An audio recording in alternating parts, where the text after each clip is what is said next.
ആദ്യം കോൺഗ്രസ് നേതാവ് Shri Roni K baby വിഷയം പ്രശ്നത്തിലെത്തിക്കാതെ വഷളാക്കാതെ രമ്യമായ ഒരു പരിഹാരത്തിനാണ് UDF കോൺഗ്രസ് ശ്രമിച്ചുകൊണ്ടിരിക്കുന്നത് എന്ന് ആവർത്തിച്ചുകൊണ്ടേയിരിക്കുകയായിരുന്നു നിങ്ങൾ.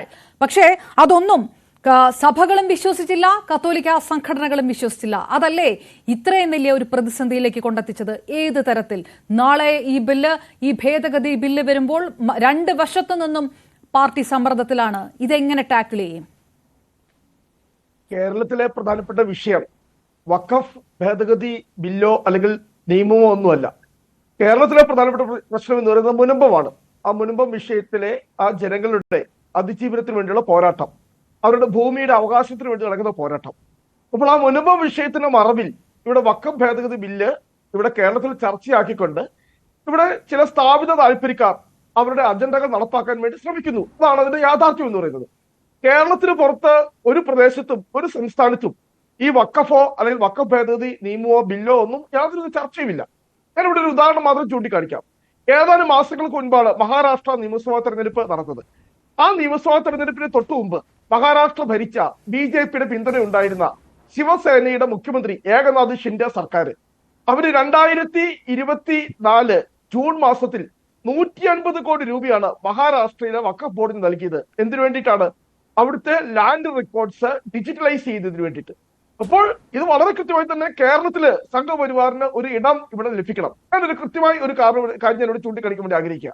ഏതാനും മണിക്കൂറുകൾക്ക് മുമ്പാണ് ബഹുമാനപ്പെട്ട കേന്ദ്രമന്ത്രി ജോർജ് കുര്യനോട് ഒരു ചോദ്യം ചോദിച്ചു മാധ്യമ പ്രവർത്തകര്. ഈ വഖഫ് ഭേദഗതി നിയമം പാസ്സായാൽ ഈ മുനമ്പം വിഷയം പരിഹരിക്കാൻ കഴിയുമോ? എന്തായിരുന്നു അദ്ദേഹത്തിന്റെ മറുപടി? ഏതാനും മണിക്കൂറുകൾക്ക് മുമ്പാണ് അദ്ദേഹം പറഞ്ഞത്, ബിൽ നിയമമാക്കിയാലും മുനമ്പം വിഷയം എന്ന് പരിഹരിക്കാൻ കഴിയുമെന്ന് ഇപ്പോൾ പറയാൻ കഴിയില്ല. അപ്പോൾ വളരെ വ്യക്തമാണല്ലോ. അപ്പോൾ ഇതിനകത്ത് വളരെ വ്യക്തമാണ്. ഇവിടെ ഞങ്ങളുടെ നിലപാട് ആദ്യം മുതൽ ഞങ്ങളെടുത്ത നിലപാട് എന്ന് പറയുന്നത് ഈ വഖഫ് ഭേദഗതി നിയമവും മുനമ്പം വിഷയവുമായിട്ട് ഒരു ബന്ധവുമില്ല. ഇവിടെ നമ്മളിന്ന് ഇവിടെ കോട്ട് ചെയ്ത് സംസാരിച്ച ദീപിയുടെ മുഖപ്രസംഗം ഞാനത് വായിച്ചിട്ടാണ് വരുന്നത്. ആ മുഖപ്രസംഗത്തിൽ അവർ എടുത്തു പറഞ്ഞിരിക്കുന്നത് മുഴുവൻ മുനമ്പം വിഷയം പരിഹരിക്കണം, മുനമ്പം വിഷയം പരിഹരിക്കാനുള്ള സാധ്യമായ എല്ലാ മാർഗവും സ്വീകരിക്കണം. അവിടെയാണ് ഞങ്ങൾക്ക് ഇവിടെ കൃത്യമായി ഞങ്ങളുടെ ബഹുമാനപ്പെട്ട പ്രതിപക്ഷ നേതാവ് ഉൾപ്പെടെ കോൺഗ്രസിന്റെ UDFന്റെ നേതാക്കൾ ഞങ്ങൾ മുഴുവൻ ചൂണ്ടിക്കാണിച്ചത് ഇവിടെ LDF സർക്കാർ ഒരു 10 മിനിറ്റ് വിചാരിച്ചാൽ ഈ വിഷയം പരിഹരിക്കുവാനായിട്ട് കഴിയും.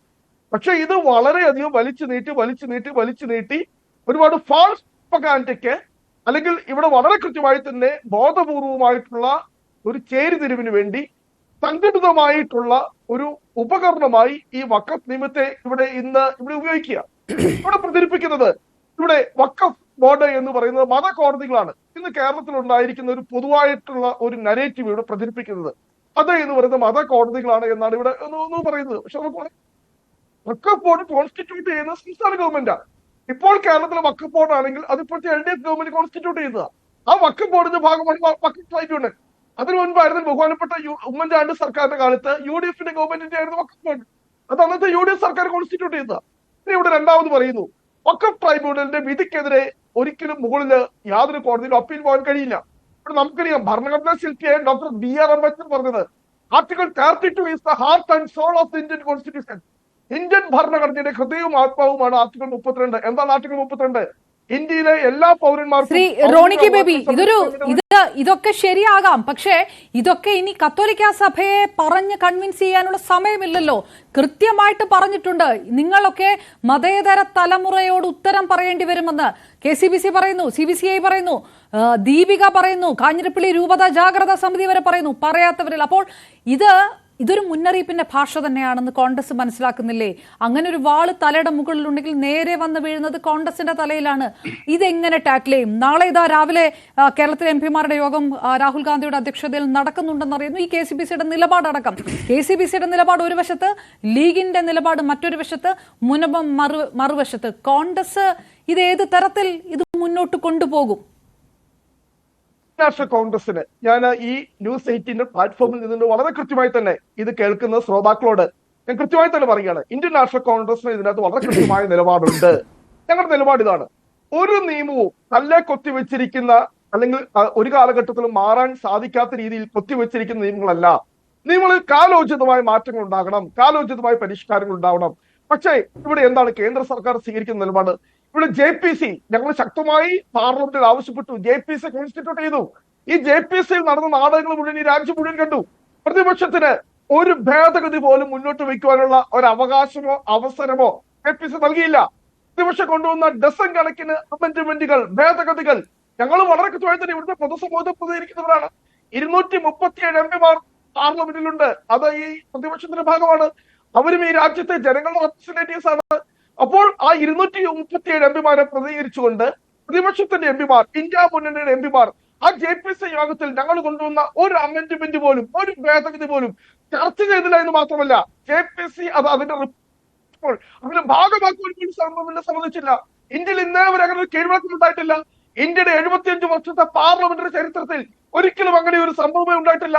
പ്രതിപക്ഷം കൊണ്ടുവരുന്ന ഭേദഗതികളാണെങ്കിൽ അത് ഭേദഗതി ഉൾപ്പെട്ടില്ലെങ്കിൽ പോലും അത് ആ റിപ്പോർട്ടിന്റെ ഭാഗമാക്കും. പക്ഷെ ശ്രീ റോണി കെ ബേബി, അതായത് ഇത് ക്ലിയർ ആവാത്തത് ഈ ഭേദഗതികൾ കണ്ടതിനു ശേഷം പ്രതിഷേധിക്കുമെന്നാണോ, ഇതിൽ മയപ്പെടുത്തുമെന്നാണോ, KCBC പറയുന്നത് കേൾക്കുമെന്നാണോ, കത്തോലിക്ക സഭയുടെ നിലപാടിന് വഴങ്ങുമെന്നാണോ, അതോ ലീഗ് പറയുന്നത് പോലെ മുന്നോട്ട് പോകുമെന്നാണോ? ഇതെന്താണ്? ഈ നിലപാടിൽ വ്യക്തതയുണ്ടോ കോൺഗ്രസിന്?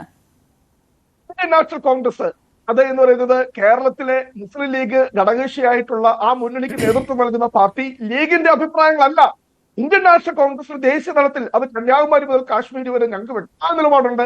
ഞങ്ങളുടെ നിലപാട് ഇത് വളരെ കൃത്യമായി തന്നെ ഇത് സംഘപരിവാറിന്റെ അജണ്ട ഇവിടെ നടപ്പാക്കാൻ വേണ്ടി ഈ രാജ്യത്ത് കൊണ്ടുവരുന്ന ഓരോ നിയമനിർമ്മാണങ്ങളും ഒന്നിനു പുറകെ ഒന്നായി ഇവരുടെ സതുദ്ദേശമൊന്നുമല്ല, ഇവരുടെ ഉദ്ദേശ ലക്ഷ്യമൊന്നും വളരെ വ്യക്തമാണ്. കാരണം എന്താ, അവർക്കിപ്പോൾ ഭരണഘടന അട്ടിമറിക്കുവാനായിട്ട് കഴിയില്ല. പക്ഷെ എന്താ, ഭരണഘടനയെ തുറകവയ്ക്കുകയാണ്. ഭരണഘടനയുടെ ഓരോരോ പില്ലറുകൾ, ഭരണഘടനയുടെ ഓരോരോ സ്തൂപങ്ങൾ ഒന്നിനു പുറകെ ഒന്നായി ഇവിടെ അവർ അട്ടിമറിക്കുക. ശരി.